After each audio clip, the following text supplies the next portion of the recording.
कृष्णा श्री कृष्णा श्री कृष्णा। गुरुर्ब्रह्मा गुरुर्विष्णुः गुरुर्देवो महेश्वरः गुरुः साक्षात् परब्रह्म तस्मै श्री गुरवे नमः। तस्मै श्री गुरवे नमः। जैसा हम सोचते हैं वैसा हम बनते हैं, जैसा हम देखते हैं वैसा हम सोचते हैं। जब ये वर्ल्ड कप का फीवर चल रहा था तो ऐसी जबरदस्ती से चल रही थी चारों तरफ क्रिकेट। अब वो खत्म हो गया, अब दूसरा शुरू हो जाएगा। यो यश श्रद्धा स एव सहा। जैसे अपनी श्रद्धा होती है वैसे हम बनते हैं। इसी सिद्धांत को लेकर के हमारे जीवन में सिद्धियों की जागृति होती है। ये बात भगवान 15वें अध्याय में बता रहे थे कि जो व्यक्ति योग के अभ्यास के द्वारा मेरा चिंतन करता है।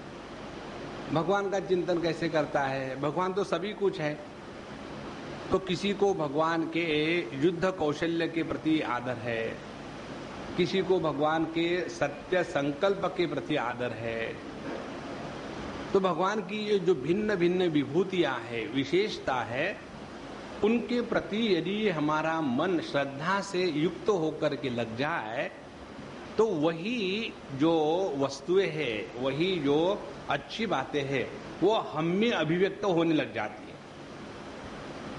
इस सिद्धांत को लेकर के हम लोग 15वां अध्याय पूरे किए थे। 2-4 बातें हम बताएं आपको कि जैसे कहते हैं यथा संकल्पयेत् बुद्ध्या यथा वा मत्पर पुमान् मयि सत्ये मनोयुञ्जन् तथा तत्समुपाश्नुते। जो व्यक्ति जिस प्रकार के संकल्प, सत्य संकल्प मेरा रूप है, तो जो व्यक्ति मेरे सत्य संकल्प को आधार करके ध्यान धारणा करता है तो उसके जीवन में भी संकल्प में सत्यत्व आने लग जाता है। क्योंकि मयि सत्ये मनः युञ्जन्, अपने इस सत्य संकल्प में लगाएंगे तो उसमें वह संकल्प सिद्ध हो जाता है। उसी प्रकार से ईशित्व वशित्व दोनों का मैं स्वामी होने के कारण जो व्यक्ति मेरे इस स्वरूप का चिंतन करता है तो उसकी भी बात सभी मानते हैं। तो आप लोगों को यदि ये समस्या हो कि बच्चे हमारी बात मानते नहीं तो शुरू हो जाओ, भगवान के इस सत्य संकल्प रूप की धारणा करो, तब जाकर के हम में भी वह शक्ति जागृत हो जाएगी। और इस प्रकार से जो व्यक्ति हमारे भिन्न भिन्न रूपों की धारणा करता है उसको अदृष्ट विषयों का ज्ञान होने लग जाता है, भूत भविष्य वर्तमान की बातें मालूम होने लग जाती है। और इस प्रकार से जो विचारशील पुरुष है वो सभी प्राप्त कर सकता है सिद्धियां। लेकिन अब ये सब सिद्धियों का वर्णन हो गया। अब सवाल ये है कि क्या इन सिद्धियों में हमको फंसना है? ये सिद्धियों का वर्णन इसलिए किया है कि ये हमको बहुत ललचाती है, लेकिन हमको इसमें फंसना नहीं है, ये करने के लिए बताया। देखो, शास्त्रों में जिस भी चीज का वर्णन आता है उस वर्णन के 2-3 प्रयोजन होते हैं। पहला प्रयोजन तो ये है, जिस वस्तु के बारे में हमने जाना है उसके प्रति यदि हमारे मन में महत्व बुद्धि हो तो उसको निकाल देना है, इसीलिए उसका वर्णन किया। जैसे यहाँ सिद्धियों को लेकर के हर एक के मन में वो महात्म्य आ जाता है। कितना बढ़िया होगा कि मैं कहूँ अपने पत्नी को चाय बनाओ और फट से चाय बना के लाएगी। कितनी खुशी की बात। पति के जीवन में सर्वश्रेष्ठ घड़ी यही होती है कि पत्नी ने बात मानी। देखो, तो यह जो सबको अपने कंट्रोल में रखना, यह जो सिद्धि की मन में लालसा है, तो क्या होगा कि हम इसी जगत में फंस जाएंगे। इसीलिए सभी सिद्धियों का वर्णन करने के पश्चात भगवान कहते हैं कि देखो, जितेंद्रियस्य दान्तस्य जितश्वासात्मनो मुनेः मद्धारणाम धारयता का सिद्धि सुदुर्लभा।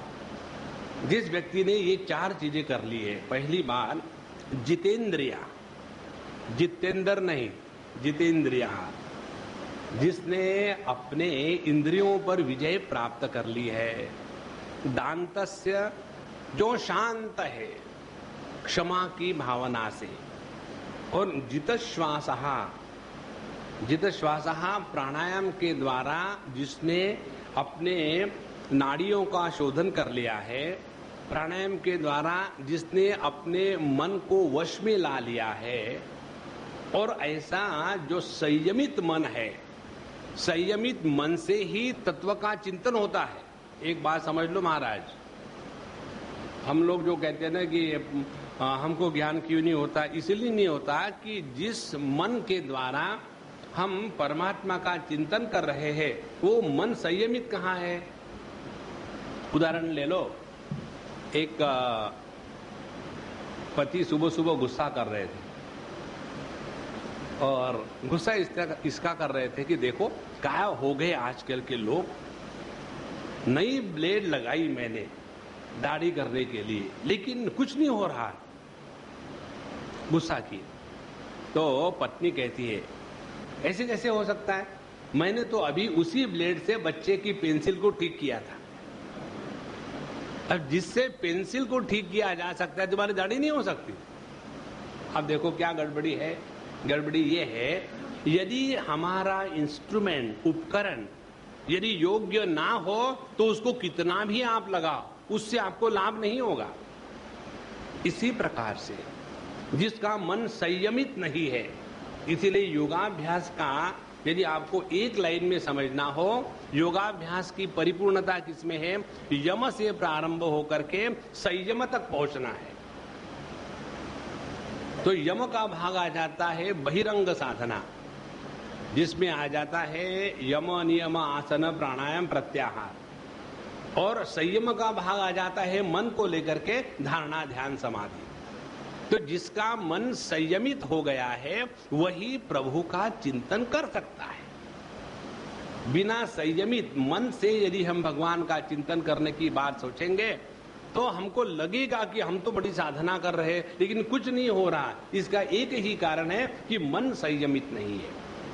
तो जिस व्यक्ति ने इस प्रकार से जितेंद्रिय दांत जितश्वास मद धारणाम धारयतः, और ऐसा व्यक्ति जब मेरी धारणा करता है, धारणा करने का तात्पर्य क्या है? धारणा करने का तात्पर्य है हम अपने हृदय का वह आकार धारण करते हैं, उसके अनुसार हम बन जाते हैं। जैसे एक छोटा सा बच्चा है, अब उसने देखा क्रिकेट में बड़ा मजा होता है, तो हमेशा कहीं भी जा रहा हो तो कुछ भी नहीं हाथ में बैट बूट, फिर भी ऐसी कल्पना करता है कि अब मैं स्ट्रोक मार रहा हूं। यहाँ चलते चलते खेल रहा है और ऐसे लगता है कि मैं वो बॉलिंग कर रहा हूं, अपने हाथ को ही ऐसा घुमा करके फेंक देता है। तो ये जो सतत अभ्यास है अपने मन को उसी आकार में ढलाना जिसके प्रति हमारे मन में आदर होता है, उस अभ्यास को कहते हैं धारणा। तो जो व्यक्ति अपने ऐसे संयमित मन को लेकर के प्रभु के रूप का स्वरूप का चिंतन धारणा करता है, तस्य का सिद्धि सुदुर्लभा, उसके लिए क्या असंभव है। इसलिए एक सबसे बड़ी महत्व की बात समझ लो संतो, वो बात ये है कि देशांतरण से कालांतरण से अपेक्षा रह करके जो साधना होती है वो केवल हमको अपने से दूर ले जाती है। हमको यहीं रह करके और इसी समय से प्रारंभ कर लेना है। और कौन सी साधना है इन सबका निचोड़? साधना यही है कि जितना हम अपने मन को वर्तमान में ज्यादा समय तक रख सके, माने जब हमारा वर्तमान विस्तृत हो जाता है, माने जब हमारे वर्तमान में भूत और भविष्य यह भेद समाप्त हो जाते हैं, तब उस अखंड काल में हम एक हो जाते हैं। काल में जब खंड हो गए तो उसमें भूत वर्तमान भविष्य निर्माण हो गया। खंडित काल को मन कहते हैं और अखंडित काल को चैतन्य कहते हैं। तो इसके द्वारा जैसे जैसे हमारा मन इस प्रकार की धारणा से अखंडता को प्राप्त हो जाएगा, तो उसको कौन सी सिद्धियां असंभव है? क्योंकि सिद्धि है क्या? सिद्धि वो है कि जिसके द्वारा हम में जो सुप्त शक्ति है, उस सुप्त शक्ति को अपने स्वतंत्रता से जागृत करने की क्षमता को सिद्धि कहते हैं। देखो, योग शास्त्र बताता है जितने इंद्रिय है, ये सभी के सभी इंद्रिय हमारे पूर्ण देह में व्याप्त है। जैसे दूध गाय के पूर्ण देह में व्याप्त है, लेकिन यदि दूध को निकालना हो तो हम कान को नहीं खींचेंगे, दूध को निकालना हो तो उसके स्तन को ही खींचेंगे। इसी प्रकार से हमारे पूर्ण मन में, देह में सभी इंद्रिय व्याप्त है, लेकिन उस व्याप्त इंद्रियों की अभिव्यक्ति एक विशेष गोलक के माध्यम से होती है। इसीलिए सुषुप्त अपने स्वप्नावस्था में जो हम ज्ञानेंद्रियों के द्वारा ज्ञान प्राप्त करते हैं, उस समय हमारे ये स्थूल जो ज्ञानेंद्रिय है, गोलक है, वो नहीं होते। तो जिस व्यक्ति ने अपने मन को संपूर्ण रूप से वश में लाया है, वो मन किसी भी प्रकार की शक्ति को प्रकट करने में समर्थ हो जाता है, उसी को कहते हैं सिद्धियां। और चक्कर ये है, जब ये सिद्धियां जागृत होने लग जाती है तो मनुष्य संभवतः उसमें फंस जाता है। इसलिए आगे कहेंगे अंतरायान वदन्तीता युञ्जतो योगमुत्तमं मया संपद्यमानस्य कालक्षपण हेतवः। अंतराय माने प्रतिबंध, ऑब्स्टेकल्स। तो जो व्यक्ति इन सिद्धियों के चक्कर में लगा हुआ है, इतना अभ्यास करते करते उन्होंने भक्ति योग किया, ज्ञान किया, सब कुछ अभ्यास किया और इनके द्वारा वो मुझको प्राप्त कर सकता था, लेकिन वो इसी सिद्धियों के चक्कर में फंस गया, तो उसने अपने जीवन के अमूल्य साधना को नष्ट कर दिया है। इसीलिए हम देखो, पिछले बार आपको बोले थे आप कर रहे हो तो अच्छा है, नहीं कर रहे हो तो करो। भगवान रामकृष्ण परमहंस की बातें हम पढ़ रहे हैं रोज, उसमें एक चीज आती है। कोई आदमी बीमार था और उनको बुलाया और कहा कि महाराज आप आशीर्वाद कर दो, इनकी तबीयत ठीक हो जाए आपके कहने से। बोले मुझ में वो कुछ नहीं है, मैंने आज तक माँ से कभी ये नहीं मांगा कि मुझे शक्तियां प्राप्त हो, सिद्धियां प्राप्त हो, मुझे कुछ भी नहीं चाहिए। मैंने तो केवल माँ से प्रेम मांगा है।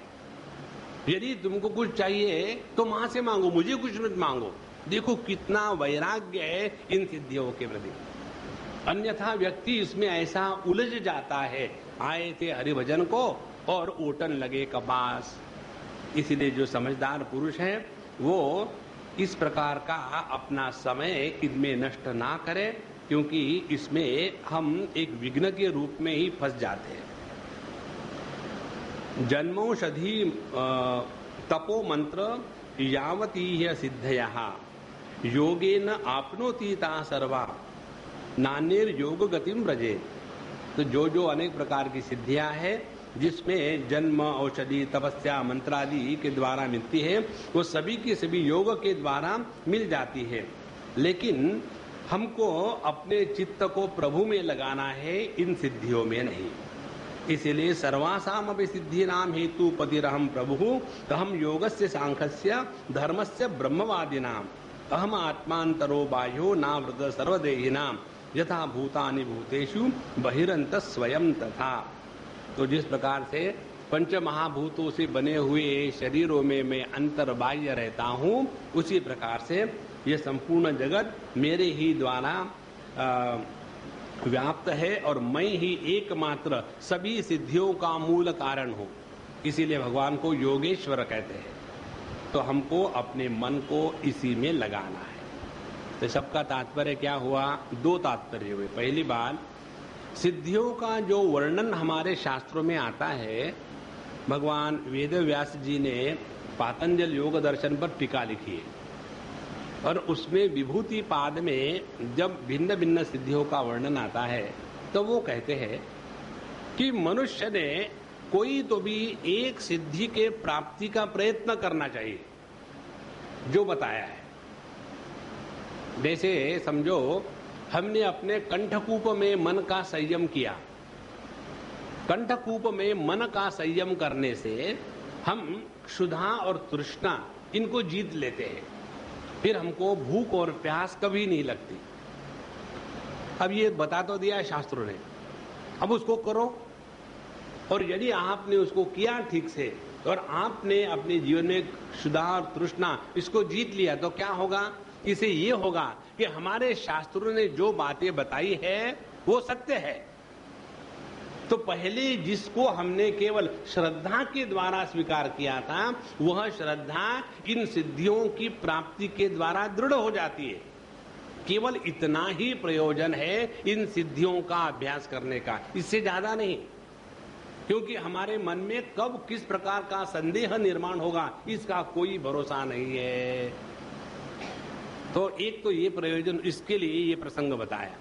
अब दूसरा प्रयोजन क्या है कि हमको यदि इन छोटे छोटे सिद्धियों में मजा आने लग जाए तो हम प्रभु को भूल जाएंगे। इसीलिए यहाँ का जो प्रसंग है उपनिषदों में भिन्न प्रकार से आता है। जैसे केनोपनिषद में आता है, अग्नि को, वायु को, इंद्र को बड़ा अभिमान हो गया था, हम ऐसा कर सकते हैं वैसा कर सकते हैं, लेकिन उनका अभिमान एकदम नष्ट हो गया।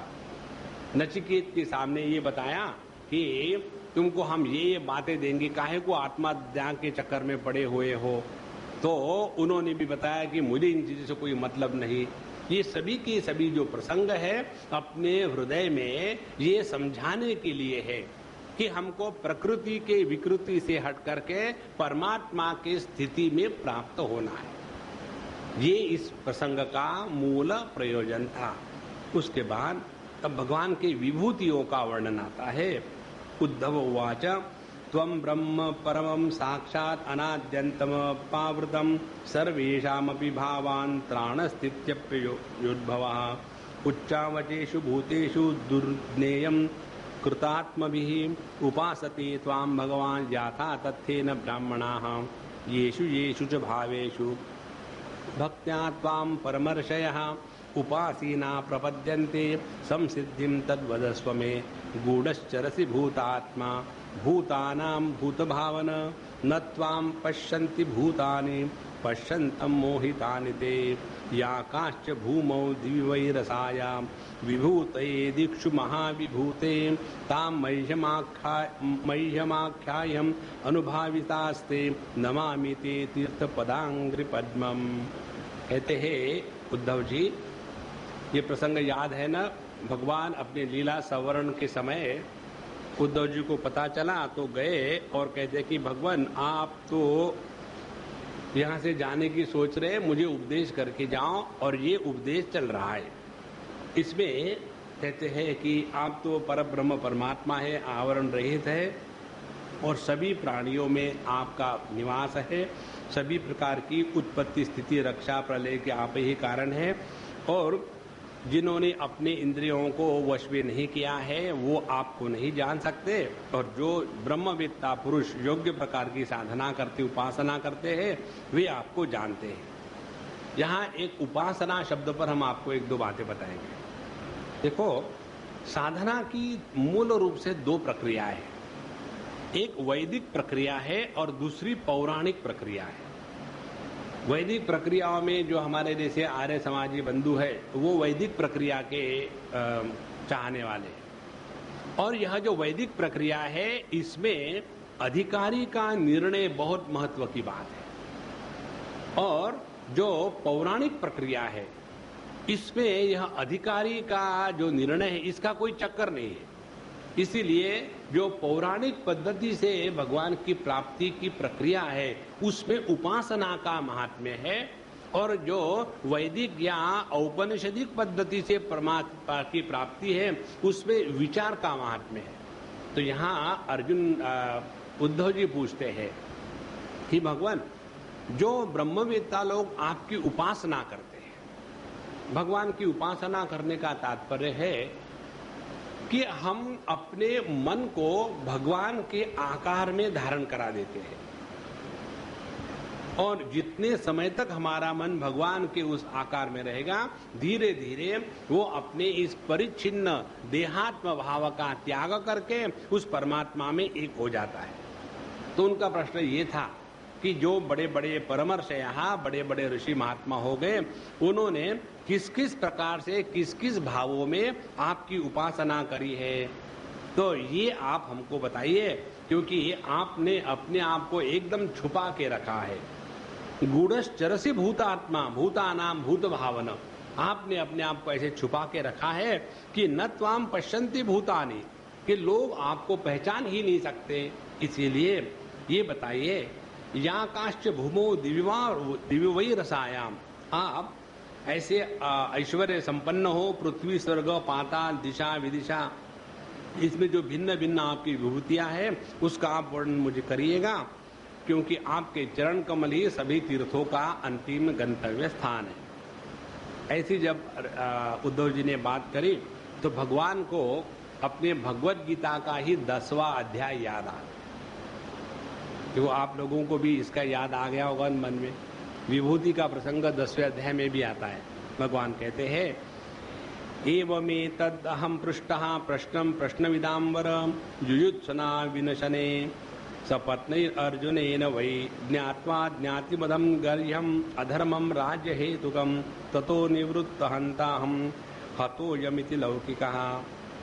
उद्धव, तुमने जैसे प्रश्न पूछा ना, ऐसे ही प्रश्न कुरुक्षेत्र में कौरव पांडव का जब युद्ध छिड़ने ही वाला था, उस समय अर्जुन ने मुझे ये प्रश्न पूछा था, क्योंकि उस समय अर्जुन के मन में ये मोह हो गया था कि अपने कुटुंबियों को मैं कैसे मारूं, और वो भी राज्य के लिए अत्यंत निंदनीय अधर्म का कर्म है, और इसीलिए मैं इनको मारने वाला हूँ, ये मरने वाले हैं। ऐसा मोह के कारण वो युद्ध से उपरत हो गया था, और उस समय मैंने उस अर्जुन को अनेक प्रकार की युक्तियां दी और उसके बाद उसको अपने कर्म में प्रवृत्त कराया था। तो वही उसी समय मैंने यह विभूतियों का 10वें अध्याय में वर्णन किया था, और वही मैं तुमको बोल रहा हूं। अहम आत्मा गुणाकेश, भगवत गीता के 10वें अध्याय में भगवान अपने विभूतियों का वर्णन प्रारंभ करने में यहीं से प्रारंभ करते हैं। तो वहां गुणाकेश कहा, क्योंकि अर्जुन से बात कर रहे थे, यहाँ उद्धव से। तो अहम आत्मा उद्धवम ईशाम भूतानाम सुहृदीश्वरः अहम सर्वाणि भूतानि तेषां स्थिति उद्भव अव्ययः। अब इसके बाद उन्होंने भगवान की जो भिन्न भिन्न विभूतियां हैं वो बताना प्रारंभ किया। सबसे भगवान की पहली विभूति, अहम आत्मा सर्वभूतानाम।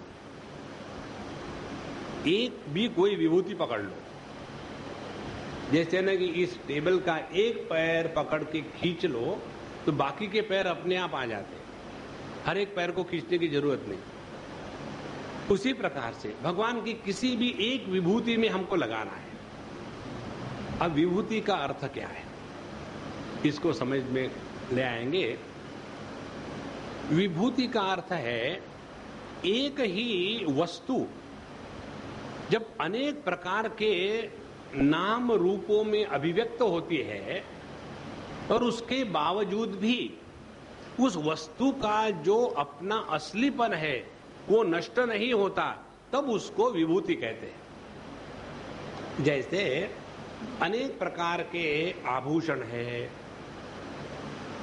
समझो जो ये जो लेडीज लोग पहनती है ना, हर जगह जहां भी छेद कराओ और लटकाओ, छेद कराओ लटकाओ, तो उसमें समझो अपनी हिंदू स्त्री होगी तो उनको कहा जाए कि तुम्हारे जितने आभूषण हैं इसमें से सबसे महत्व का आभूषण कौन सा है, तो बोलेंगे कि मंगल सूत्र, उसी के कारण वो सौभाग्यवती है।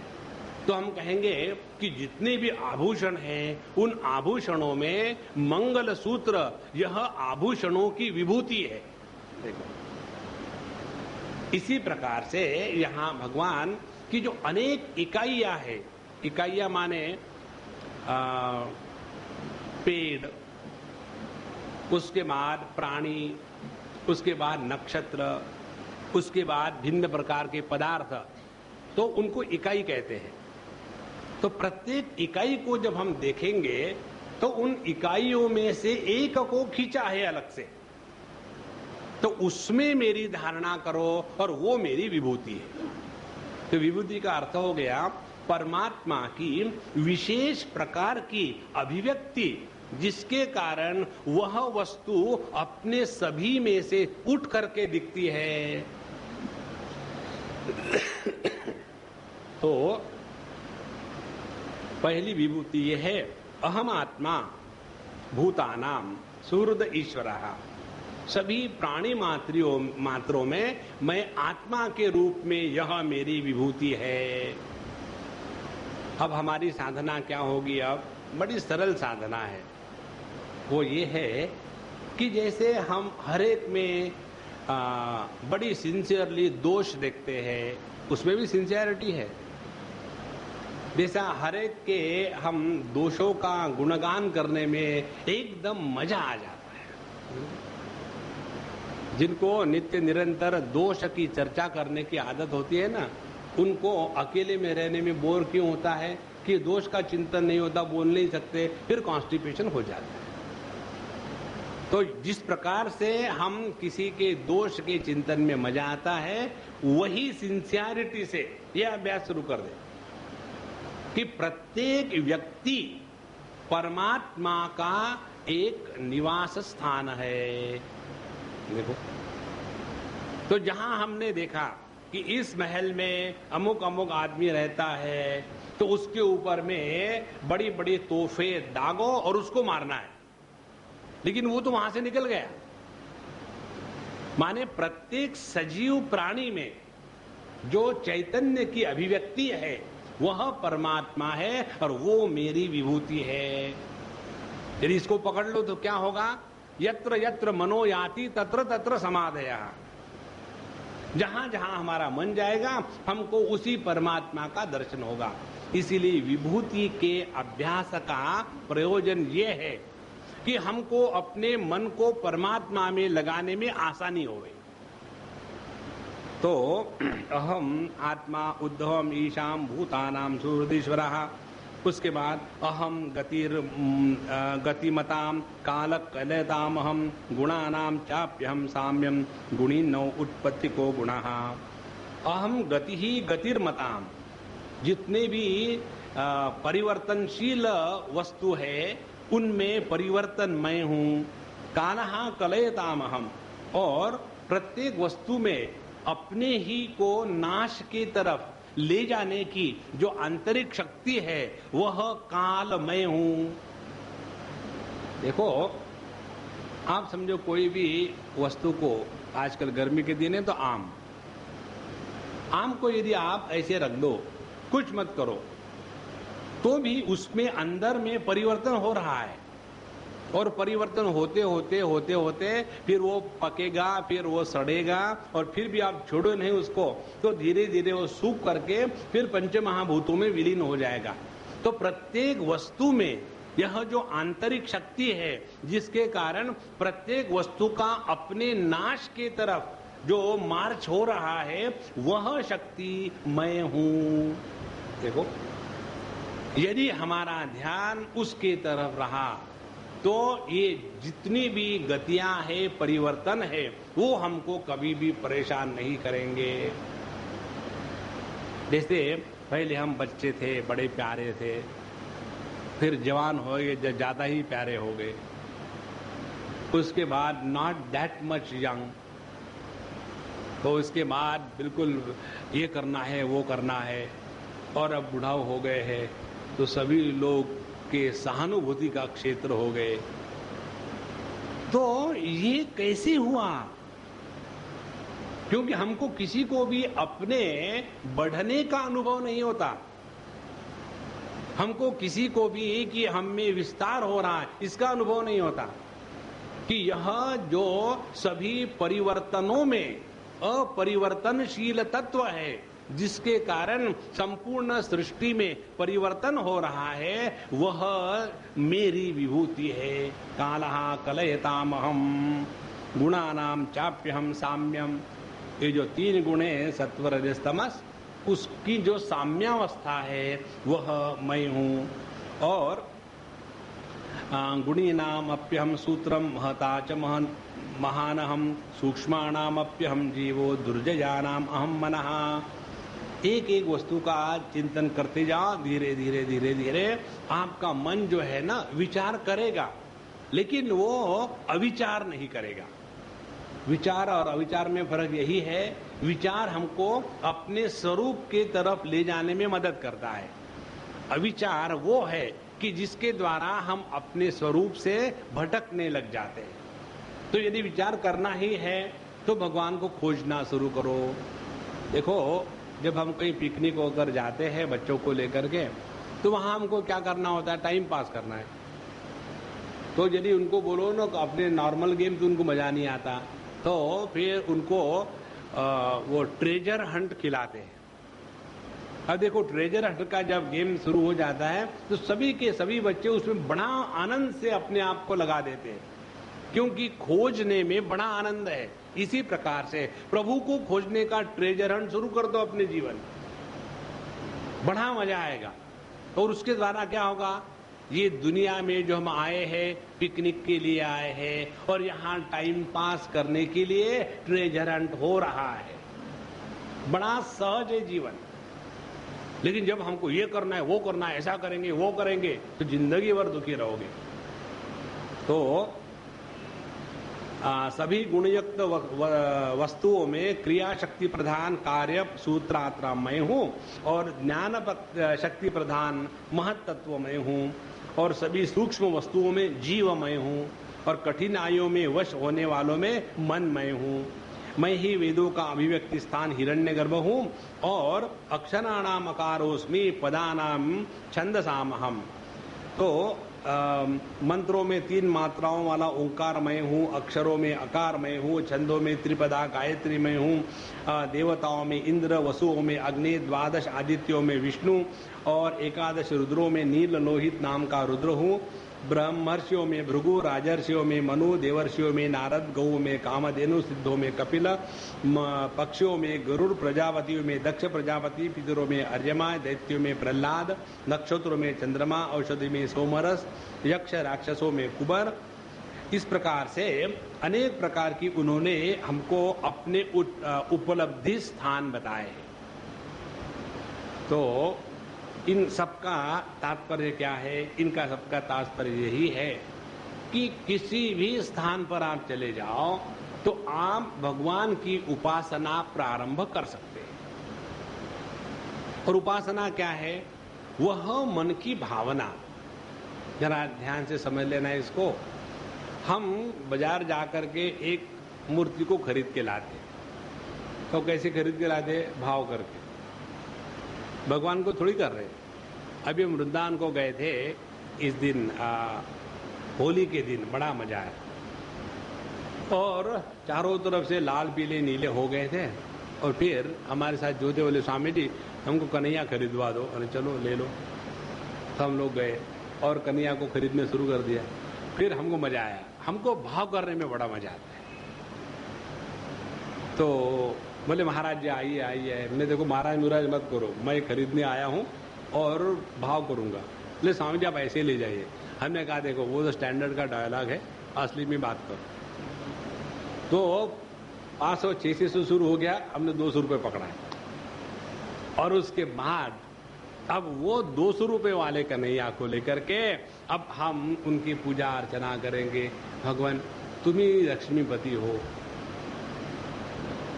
अब मुझे सब कुछ दे देना। तो वो क्या कहेगा, कितने में खरीदा मुझे, कहेगा ना।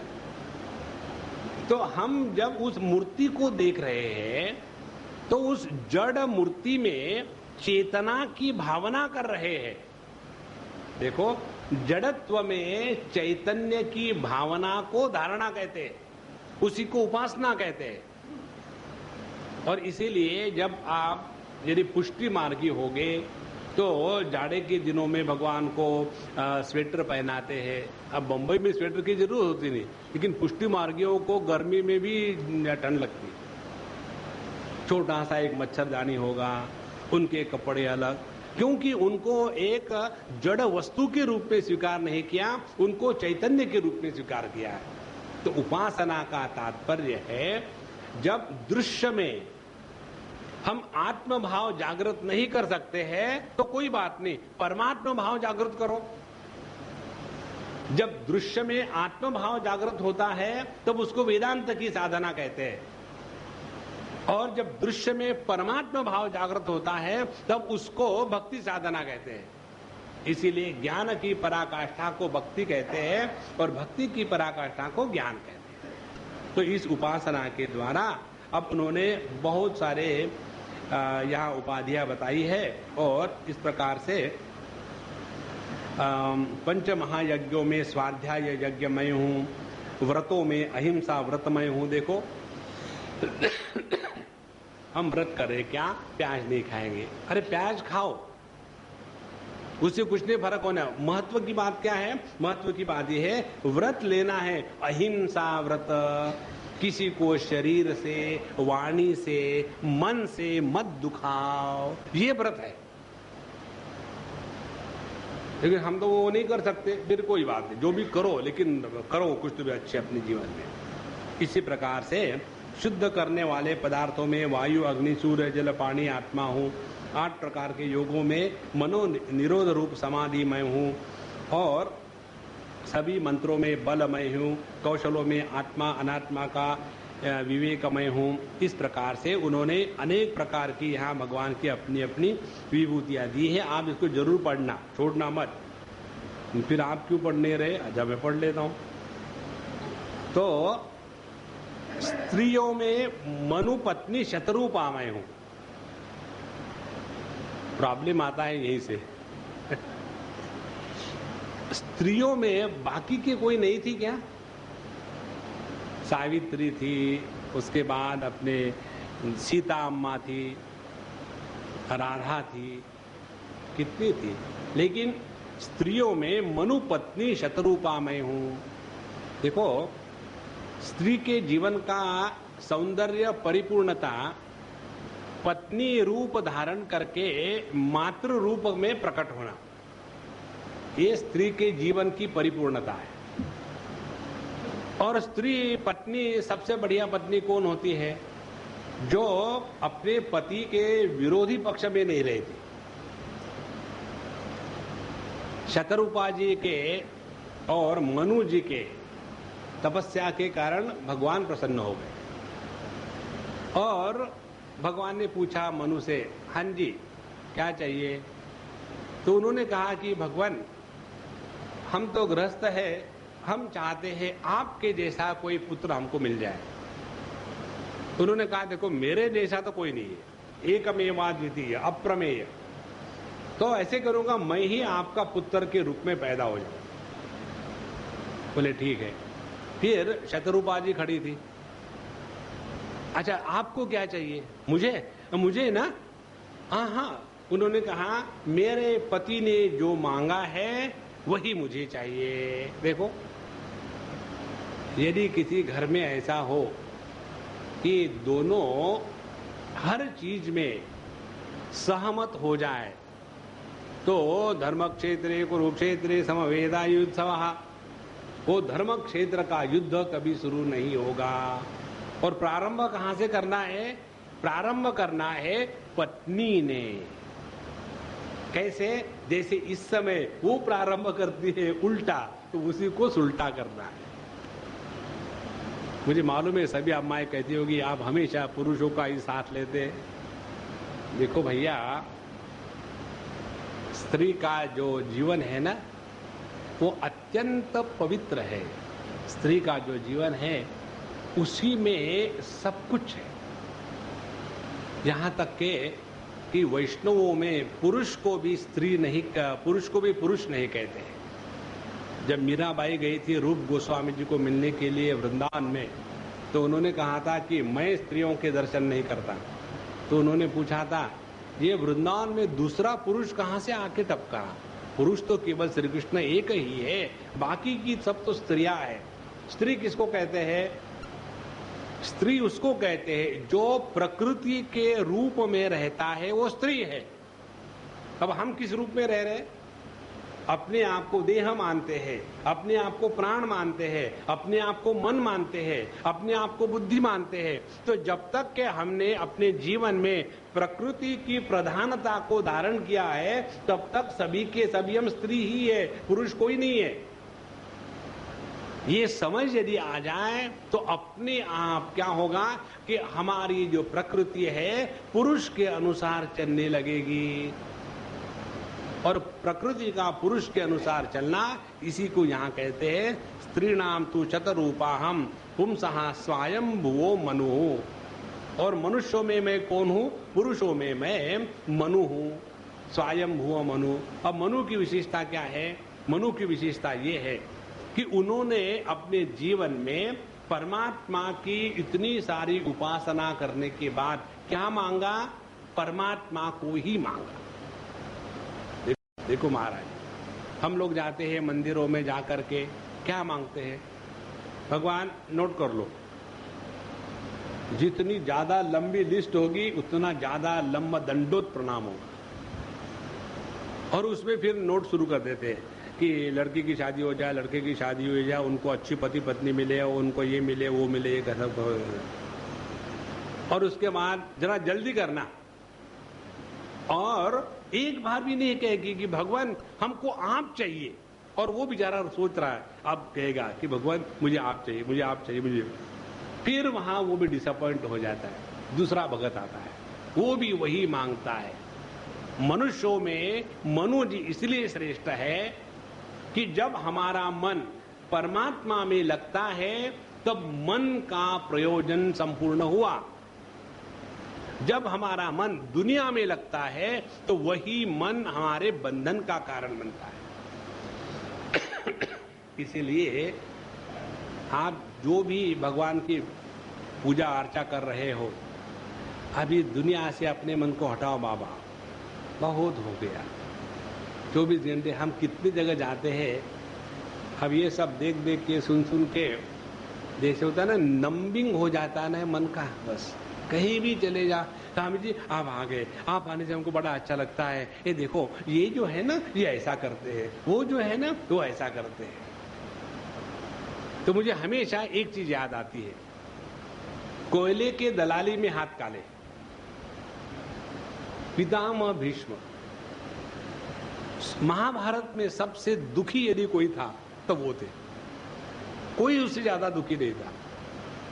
उसी प्रकार से ना लेना ना देना, दुनिया भर के बीबी ऐसी है, बच्चे ऐसे। अरे बाबा, भगवान के बारे में सोचो। नहीं, वो तो आप कर रहे हैं ना, हम क्यों करें? हटाओ हटाओ अपने मन को इस दुनियादारी से, प्रभु के चरणों में लगाओ, वही असल में काम आने वाला है। बीबी बच्चे कांते कांता कस्ते पुत्रा संसारो यमतीव विचित्रः कस्य त्वं कहाँ कुत आयातः तत्वं चिन्तय तदिह भ्रातः भज गोविंदम भज गोविंदम। सभी प्रकार के शास्त्रों पर टीका भाष्य लिखने के बाद भगवान शंकराचार्य जब घूमने निकले मस्ती में, उस समय उन्होंने भज गोविंदम का कंपोजिशन किया है। वेदे रामायणे चैव पुराणे भारते तथा आदावन्ते च मध्ये च हरिः सर्वत्र गीयते। सभी शास्त्रों का निचोड़ केवल परमात्मा का भजन करने में ही है। और वो यदि हम नहीं करें तो कुछ भी करो सब व्यर्थ है। और ये बात केवल एक मनुष्य को समझ में आई थी, और वो है हमारे मनु महाराज। इसीलिए भगवान कहते, आदमी पैदा हुआ तो एक, जिसने मुझे मांगा, बाकी सब मुझे छोड़ को सब मांगते। इसीलिए स्वायं पुंसाम स्वायंभू मनु नारायणो मुनि नाम चो कुमारो ब्रह्मचारिणाम। भगवान का जो एक अवतार था नर नारायण का, उसमें मुनियों में मैं नारायण हूँ और कुमारो ब्रह्मचारिणाम, और जो ब्रह्मचारी है उनमें सनत कुमार मैं हूँ। धर्माणाम अस्मि संन्यासः क्षेमाणाम बहिर्मतिः गुह्यानाम सुहृतम मौनम मिथुनानाम अजस्त्वहम। तो जो सबसे बड़ा धर्म है वो कर्म संन्यास है या तो अपने ऐषणा त्रय का त्याग है। देखो, ये विशेष करके गृहस्थों को समझना है। अपने जीवन में कर्म कर्म कर्म लेकर के अपने को दुखी मत बनाओ। देखो, कर्म जीवन में आपको बांध के रखेगा और ये जो कर्म जो है यही हमारे दुख का मूल कारण है। तो कर्म से हटकर के उपासना में लगना है। यद यद कर्म करोमि तत्तदखिलम शंभो तवाराधना। भगवत गीता में भगवान कहते हैं यद करोषि यदश्नासि यज्जुहोसि ददासि यद तपस्यसि कौन्तेय तत् कुरुष्व मदर्पणम। तो जितने हमारे अंतःकरण में सभी प्रकार की जगत की ऐषणाएं वासनाएं भरी हुई है, उसके लिए जब भगवान के मंदिर में जाते हैं तो हमने गलत किया है। इसीलिए सभी धर्मों में कर्म संन्यास मैं हूं। और सबसे बड़ा संन्यास क्या है? कहते हैं अभय दान रूप सच्चा संन्यास मैं हूं। सन्यासी का सबसे महत्व का लक्षण, जो संकल्प लेते हैं सन्यास के मंत्र के पढ़ते समय, उसमें एक संकल्प ये है कि मेरे कारण जगत में किसी को भी भय ना होए। जिस सन्यासी के कारण लोग डरते हैं वह सन्यास धर्म का आचरण नहीं कर रहा है। देखो भागवत के विचार। तो अभय रूपी धर्माणाम अस्मि संन्यासः। उसके बाद सबसे बड़ी साधना है आत्मस्वरूप का अनुसंधान, और सबसे बड़ा वचन है मौन। और सबसे पहला जो कपल है वो मनुष्य रूपा का मैं हूं, क्योंकि वो मेरे से ही निकले हुए थे। सावधान रहने वालों में संवत्सरूप काल में हूँ, ऋतुओं में वसंत, महीनों में मार्गशीर, नक्षत्रों में अभिजीत, युगों में सत्ययुग, विवेकियों में महर्षि देवल असित, और व्यासों में कृष्ण द्वैपायन व्यास, कवियों में शुक्राचार्य, सृष्टि की उत्पत्ति स्थिति लय, प्राणियों का जन्म मृत्यु, अविद्या को जानने वालों में मैं वासुदेव हूँ। मेरे प्रेमी भक्तों में तुम, किम पुरुषों में हनुमान, विद्याधरों में सुदर्शन, और पद्मों में रत्नों में पद्मराग, सुंदर वस्तुओं में कमल की कली, तृणों में कृष, भविष्यों में गाय का घी, व्यापारियों में रहने वाली लक्ष्मी, छल कपट करने वालों में द्यूत क्रीड़ा, तितिक्षुओं की तितिक्षा, और सात्विक पुरुषों में रहने वाला सत्वगुण हूँ। इस प्रकार से जो वैष्णवों के 9 मूर्तियां है, वासुदेव, संकर्षण, प्रद्युम्न, निरुद्ध, नारायण, हयग्रीव, वराह, नृसिंह, ब्रह्मा, इनमें वासुदेव मैं हूँ। और ये सब होने के बाद ये भगवान ने अपने एक एक इकाई को लेकर के अपनी मूर्तियों का वर्णन किया, विभूतियों का वर्णन किया। अब दूसरा प्रकार प्रारंभ करते हैं। 34वें श्लोक में ये विचार आया था भगवद गीता के 7वें अध्याय में। भगवान ने 7वें अध्याय में बताया था रसो हमअप्सु कौन्तेय प्रभास्मि शशि सूर्यो हो। यही बात जहाँ कहते हैं अपाम रसश्च परस्तेजस् परमस्तेजस्ति इष्टानां विभावसु प्रभा सूरेन्दुताराणां शब्दोऽहं नवसप्परः ब्रह्मण्याहं बलिरहं वीराणाम अहम अर्जुनः। तो जितने भी रस का उत्पादन है वह जल तत्व से है। तो जल तत्व में रस की तन्मात्रा मैं हूँ, और प्रकाश में तेज की तन्मात्रा मैं हूँ। इस प्रकार से आकाश में शब्द मैं हूँ। तो यह प्रत्येक वस्तु का जो मूल तत्व है वह मैं हूँ।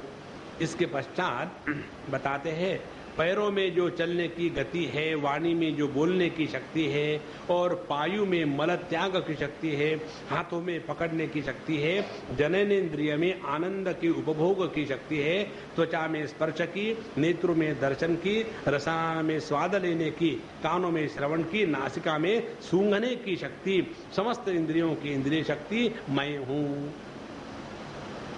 इसको हम केनोपनिषद से आपको समझाएंगे, ध्यान से सुनना।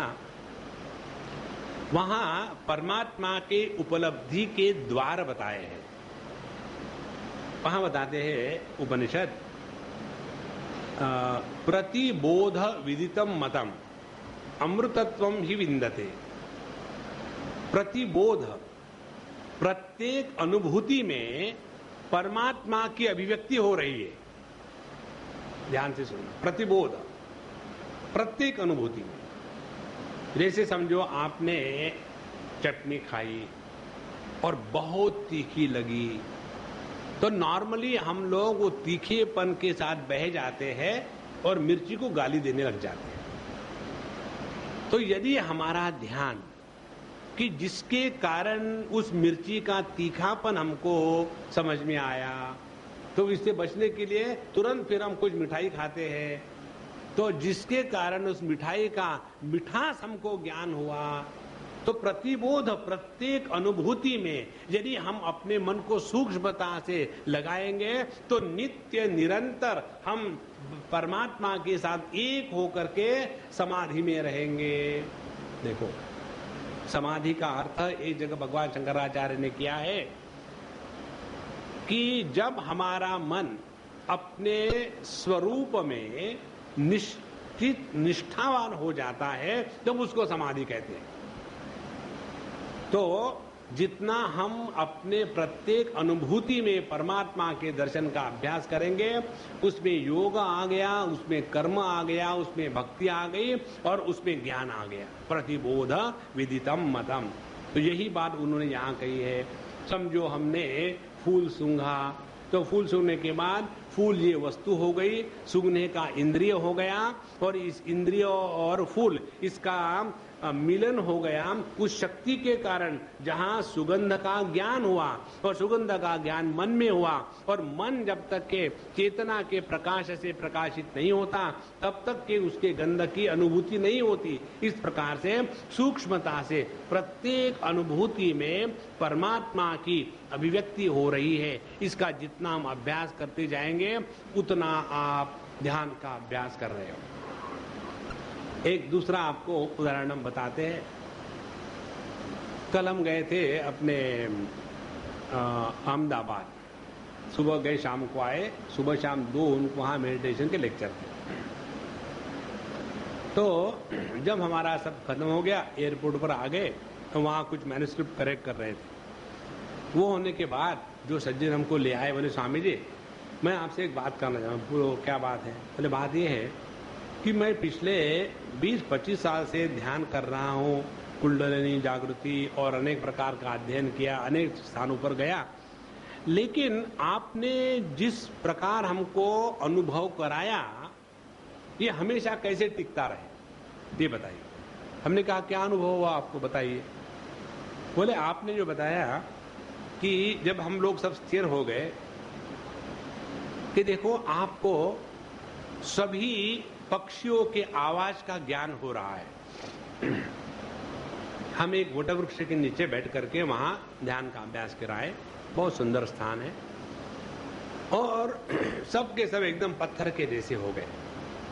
फिर हमने कहा देखो अब सभी ये जो आवाज आ रही है उसका हमको ज्ञान हो रहा है, लेकिन उसके द्वारा हम प्रभावित नहीं हो रहे।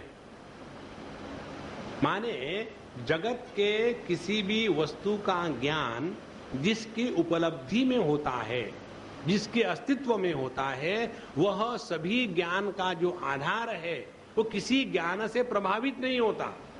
ध्यान से सुनना, सभी वृत्तियों का आधार मन है, और जब वो मन वृत्तियों के द्वारा प्रभावित नहीं होता तब हमने वृत्तियों का तिरस्कार करके मन में आकर के फिट हो गए। और जब यह वृत्ति रहित मन इसी में हम टिके रहते हैं, तो वृत्ति रहित मन को ही चैतन्य कहते हैं। तो ये अभ्यास धीरे धीरे करते करते तो हमने क्या किया, उसमें यही किया कि आकाश में शब्दमय हूं, तो शब्द का ज्ञान कैसे हो रहा है, उधर से पक्षी चिल्ला रहे हैं, इधर से कान है, ये कान और ये शब्द, इन दोनों का संयम हो गया उस श्रवण शक्ति के कारण। ये श्रवण शक्ति क्या है, यह श्रवण शक्ति परमात्मा की श्रवणेन्द्रिय के माध्यम से अभिव्यक्ति है। जो बहरा है उसको प्रॉब्लम नहीं। तो जहां हम अपने प्रत्येक अनुभूति को लेकर के धीरे धीरे धीरे धीरे स्वरूप के तरफ जाने का अभ्यास करें, बस आप अखंड ध्यान में लगे हो। दूसरा ट्राई करना, घर में जाके समझो आप बैठे, एक घंटी ली और उसको एक डंडा मारा, टन,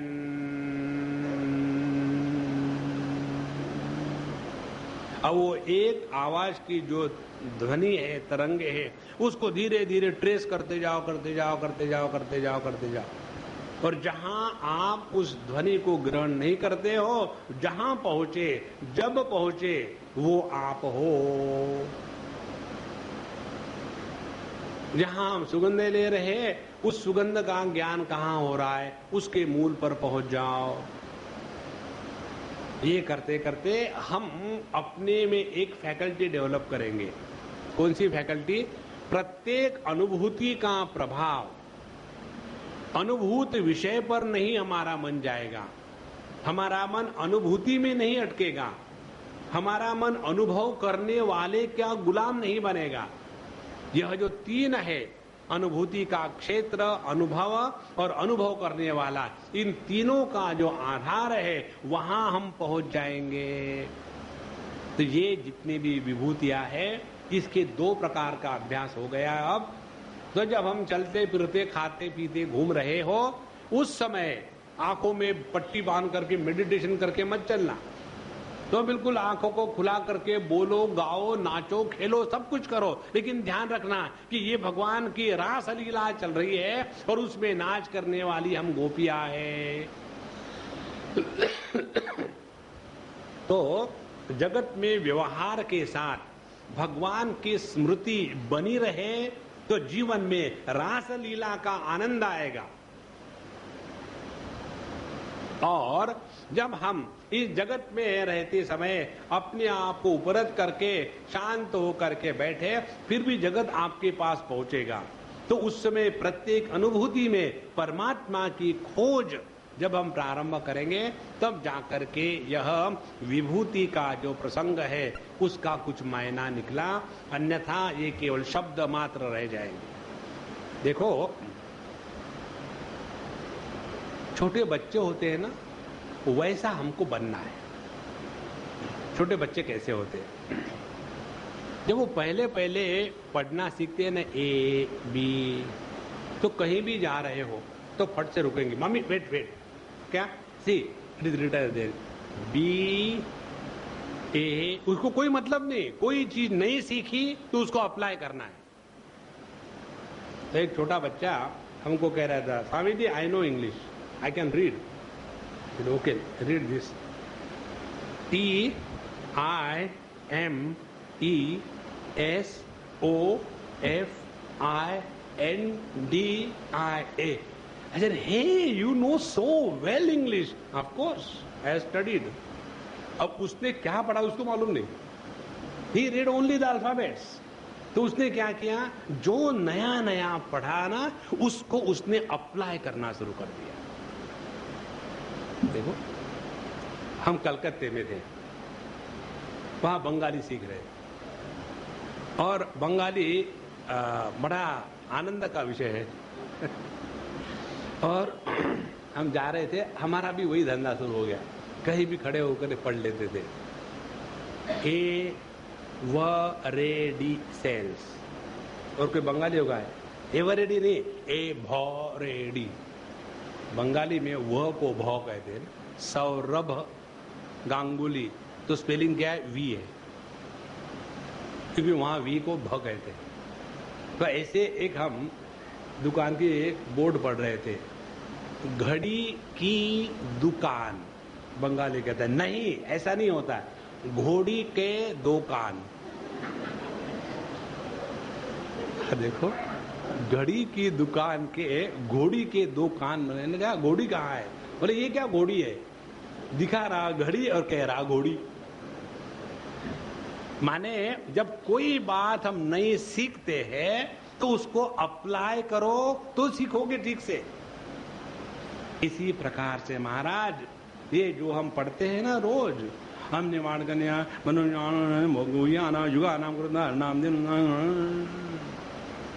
उससे एक फायदा जरूर होता है, घर में शांति रहती है।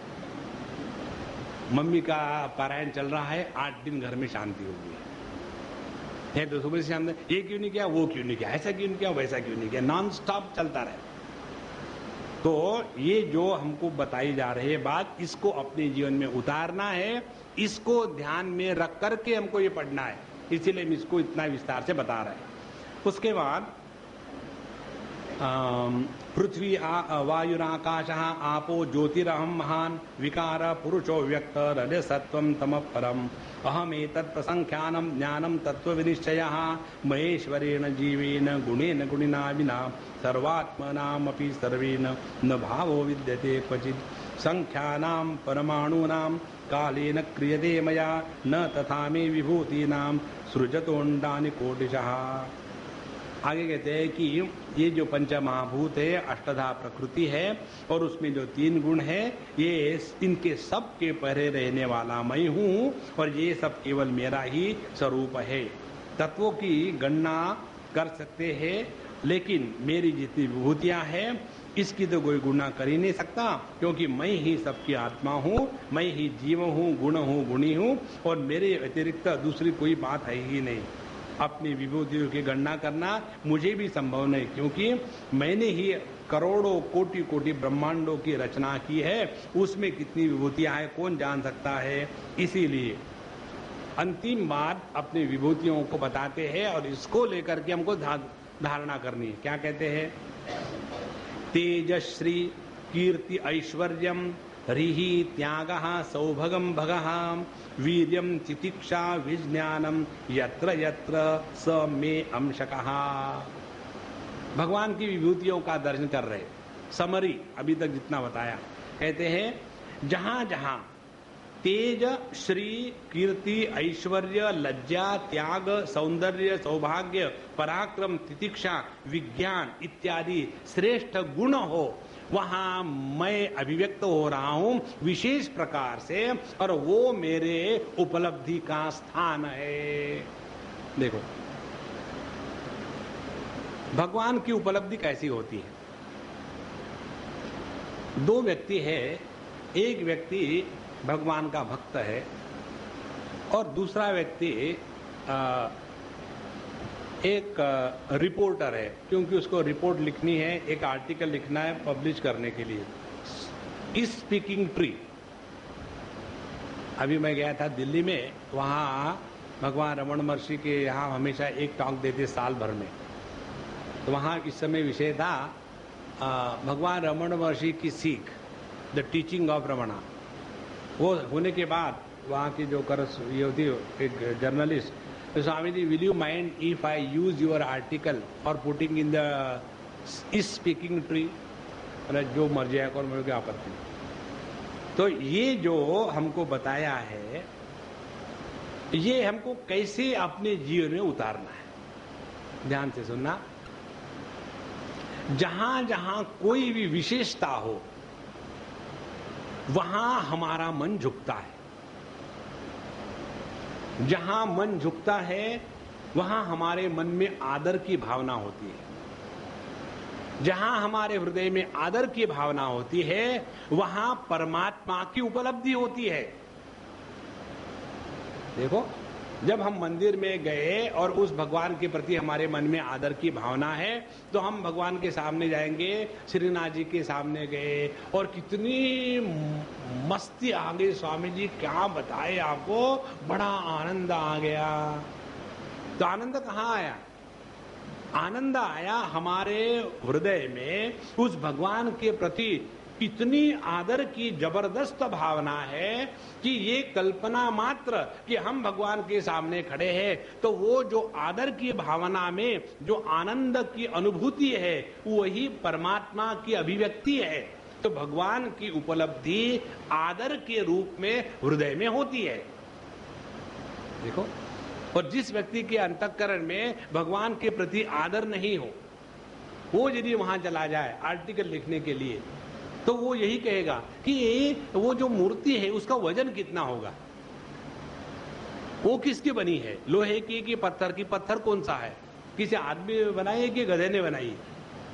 वो परमात्मा को छोड़कर के हर चीज का चिंतन करेगा। कारण क्या है, उसने उस मूर्ति में भगवान को नहीं देखा है। इसीलिए भगवान की उपलब्धि माने हमारे हृदय में आदर का निर्माण होना। और हमारे हृदय में आदर का निर्माण तब होता है जब किसी में हम अपने से कोई श्रेष्ठता देखते हैं। देखो, और कहां कहां देख सकते हैं, ये यहां उन्होंने स्थान दिए। पहली बात, जिसमें तेज है, तो जिस व्यक्ति में तेज होता है उसके सामने जाने से अपने आप हम झुक जाते हैं, क्योंकि तेज के सामने हमारे मन में आदर का भाव निर्माण हो गया। अभी हम कहाँ गए थे तो कुछ हमको दिया खाने खुने के लिए, और किसी में नमक नहीं, किसी में मिर्च नहीं, कुछ ना कुछ बना के दिया। स्वामी ने कहते हैं बहुत बढ़िया है। नहीं, सच सच बताओ। हमने कहा देखो मैं सच कभी बोलता नहीं,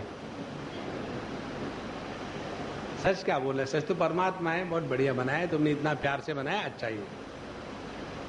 तो यदि हम उसके खाने की जो टेस्ट है इसमें फंस जाएंगे तो उस अम्मा के प्रति मन में आदर नहीं होगा। यदि उसके प्रति आदर है, प्रेम है, तो उसने जो भी दिया है वो बढ़िया है।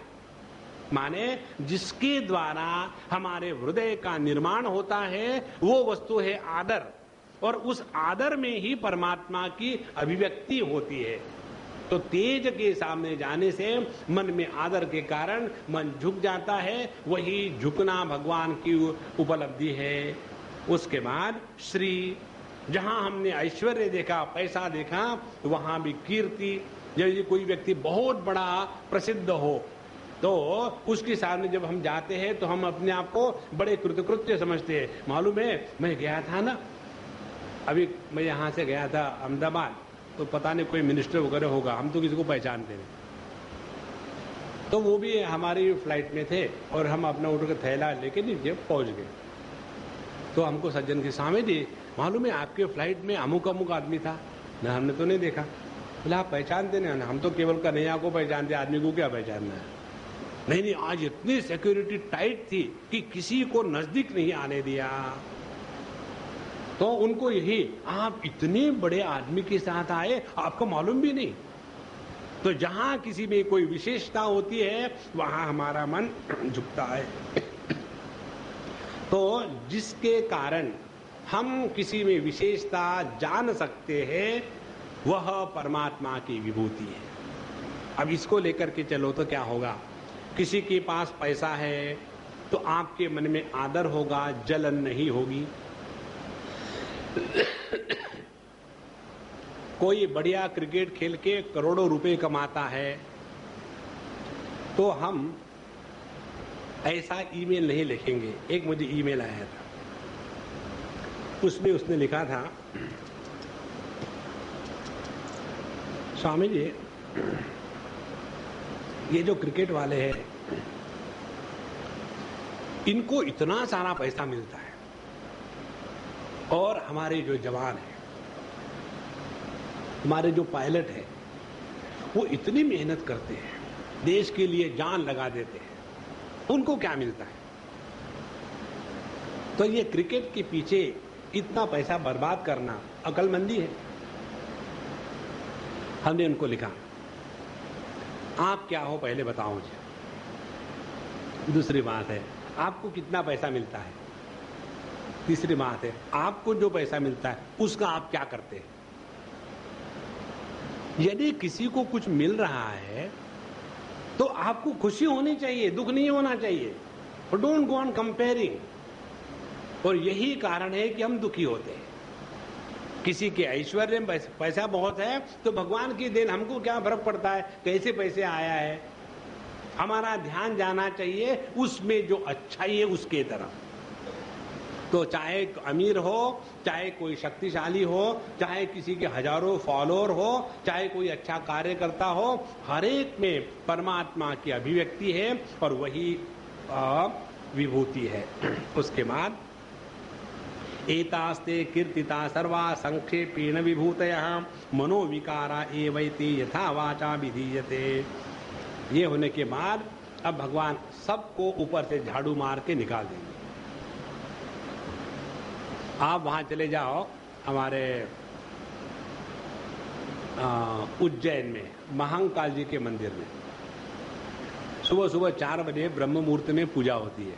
इतनी विस्तार से और इतना सुंदर श्रृंगार बनाते हैं शिव जी का, देख के एकदम मस्ती आ जाती। और जैसे उनकी पूजा खत्म हो गई, बाकी के जो भगत है आ करके अपने यहाँ से सब श्रृंगार को ऐसा समेट करके फिर उनको नग्न कर देते हैं और फिर उनके ऊपर में पानी गिरेगा, दूध गिरेगा, बिल्वपत्र, एक आकर के उसको धो देता है, दूसरा डालता है और भोले बाबा ज्यों के त्यों। इसी प्रकार से कितनी सारे विभूतियों का वर्णन किया। अब भगवान सबके ऊपर झाड़ू लगा रहे, बोले देखो ये जो विभूति है ना, ये जो मैंने बताया, ये केवल मन की कल्पना है ना, मन की कल्पना। जब मजनू महाराज को लैला के बारे में कहा गया था उसके पिता ने कि तुमको मेरी ये कुरूप लड़की कैसे अच्छी लगी, तो मजनू ने उवाच किया था कि लैला की सुंदरता के लिए मजनू की आंखें चाहिए। देखो ये सब मन का खेल है, इसमें ना कोई भगवान है ना कोई शैतान है, सब मन का ही खेल है। इसीलिए यहां बताते हैं मनोविकारा एवैते यथा वाचा विधीयते। इसलिए मैंने वर्णन तो किया, लेकिन ये समझ लेना यह परमात्मा वस्तु नहीं है। क्योंकि ध्यान से सुनना, जितनी भी विभूतियों का हमको यहाँ वर्णन किया गया है वे सभी के सभी मानसिक प्रत्यय है। एक पीपल के वृक्ष को देख करके वैष्णव के मन में जो भगवान वासुदेव का स्मरण होता है, उसी पीपल को देख करके एक दूसरे व्यक्ति के मन में नहीं हो सकता, क्योंकि वो सत्य नहीं है, वह केवल मन के द्वारा अध्यारोपण है। तो यह जो विभूति का अभ्यास है, उसमें जो हमने पहले जगत में गलत चीजों को देखना शुरू किया था, उसको हटाने के लिए इसके द्वारा परमात्मा को अध्यारोपित करना शुरू कर दिया। अब आगे कहते हैं वाचम यच्छ मनो यच्छ प्राणान यच्छेन्द्रियाणि च आत्मानमात्मना यच्छ न भूया कल्पसे ध्वने। इसलिए हे उद्धव जी ऐसा करो, अपने वाणी को स्वच्छंदता से रोको, अपने मन में संकल्प विकल्प करना बंद कर दो, प्राणों को अपने वश में कर लो, इंद्रियों का दमन करो और सात्विक बुद्धि के द्वारा प्रपंचाभूक भी बुद्धि को शांत करो और फिर तुम्हें संसार के जन्म मृत्यु रूप विषेद मार्ग में भटकना नहीं पड़ेगा। जो साधक बुद्धि के द्वारा वाणी और मन को पूर्णतया वश में नहीं कर लेता है, उसके तप व्रत दान उसी प्रकार क्षीण हो जाते हैं जैसे कच्चे घड़े में भरा हुआ पानी। माने अभी तक जो बताया, इसकी नींव क्या है? इसकी नींव है अपने में संपूर्ण नियंत्रण। कोई कहे कि मैं भगवान की तो बड़ी पूजा करता हूँ, भक्ति करता हूँ, माला फेरता हूँ, लेकिन जो सामने आए उसके ऊपर मैं भोंकता हूँ, कुछ नहीं है, सब बिल्कुल व्यर्थ हो गया है। देखो हमारा जीवन ऐसा चाहिए कि हमारे जाने से चारों तरफ प्रसन्नता आ जाए। जैसे वसंत के आने से बाहर आ जाती है, उसी प्रकार से हम भी जाते हैं तो बाहर आ जाते। क्या हम जब घर में जाते हैं तो बच्चे बाहर आ जाते।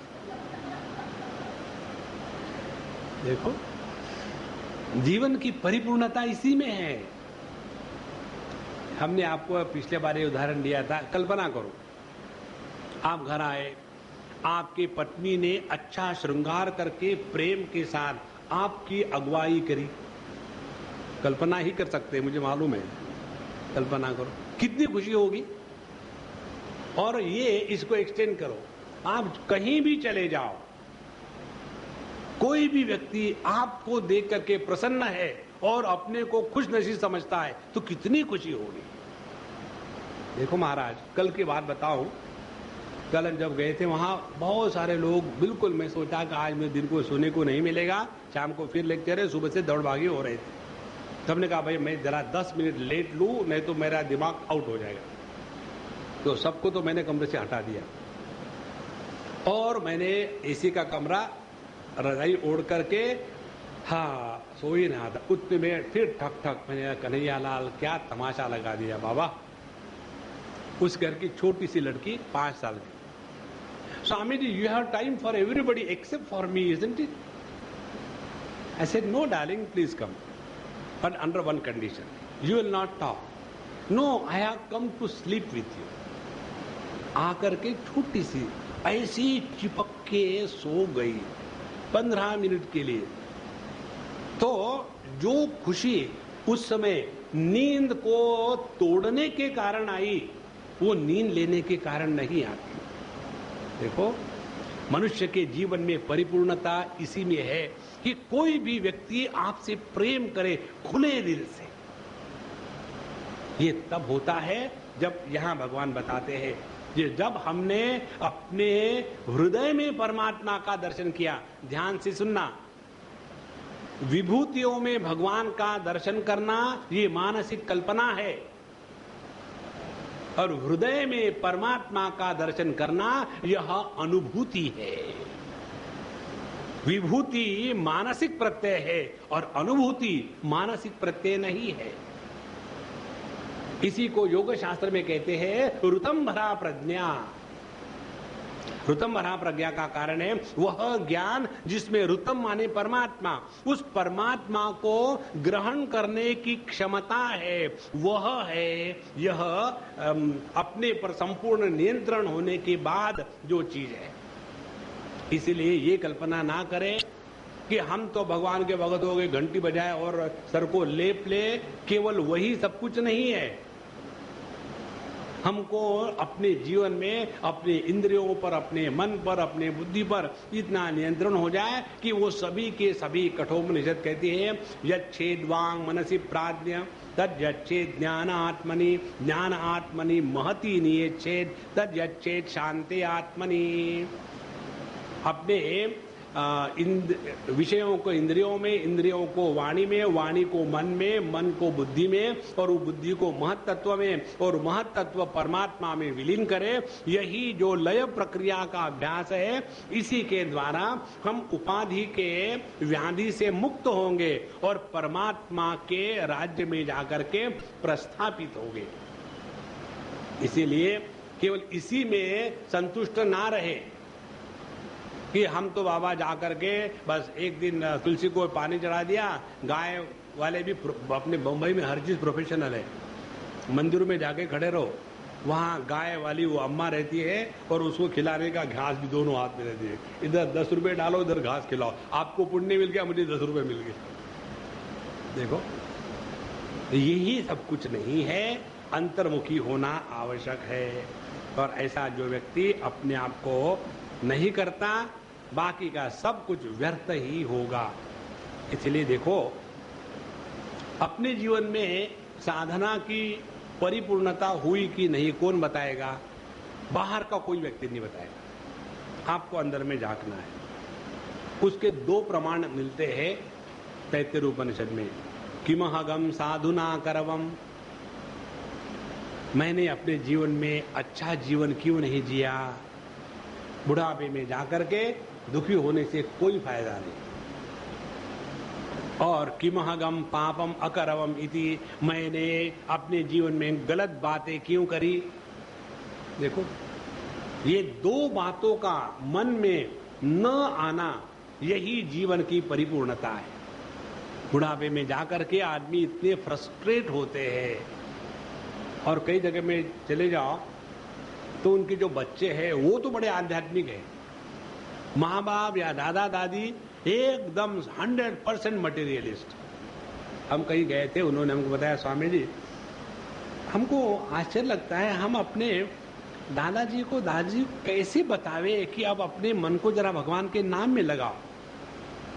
24 घंटे वो टीवी देखते रहते, हम ऊब जाते हैं टीवी को देखते हैं, लेकिन वो नहीं। 24 घंटे वही खाने की बात, वही न्यूज़पेपर नहीं आया, उनको भगवान से जैसे एलर्जी हो गई है। तो ये जो अपना जीवन है, यदि वो अंतर्मुखी नहीं हुआ और हमने चाहे कुछ भी किया हो तो व्यर्थ हो गया। इसीलिए तस्मान मनोवच प्राणान नियच्छेद मत्परायणः मद भक्ति युक्तया बुद्ध्या सतः परिसमाप्यते। इसलिए प्रत्येक भक्त को चाहिए कि मेरे परायण होकर के भक्ति युद्ध बुद्धि से वाणी मन और प्राणों का संयमन करे, और ऐसा कर लेने पर उसके जीवन में और कुछ बाकी नहीं रहता, वह मुझे प्राप्त हो जाता है। एतद् बुद्ध्वा बुद्धिमान स्यात् कृतकृत्यश्च भारत। उसके जीवन की परिपूर्णता इसी में है। देखो, नदी का दौड़ना तब समाप्त होता है जब वो समुद्र को जाके मिलती है। इसी प्रकार से हमारे जीवन की परिपूर्णता तब होगी जब हम अपने स्वरूप में स्थित हो जाएंगे। उपनिषद की मंत्रों में कहानी आती है, पिछले बार बताया था आपको, कि पक्षी को जैसे रस्सी से बांध दो तो वो घूमेगा घूमेगा घूमेगा, लेकिन आखिर में उसको शांति कहाँ मिलती है? आके फिर उसी डाली पे बैठेगा तो शांति मिलेगी। इसी प्रकार से ये जीव पक्षी मन के धागे से जगत में भटकता है, घूमता है, लेकिन जब तक के शांत होकर के अपने स्वरूप में नहीं लौटता तब तक इसको कभी भी शांति नहीं मिलेगी।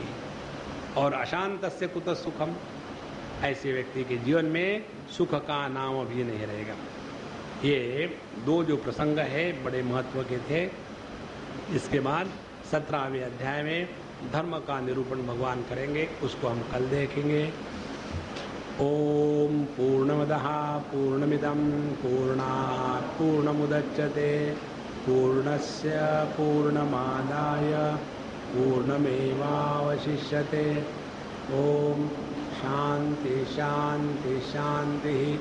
हरि ओम। श्री गुरुभ्यो नमः। हरि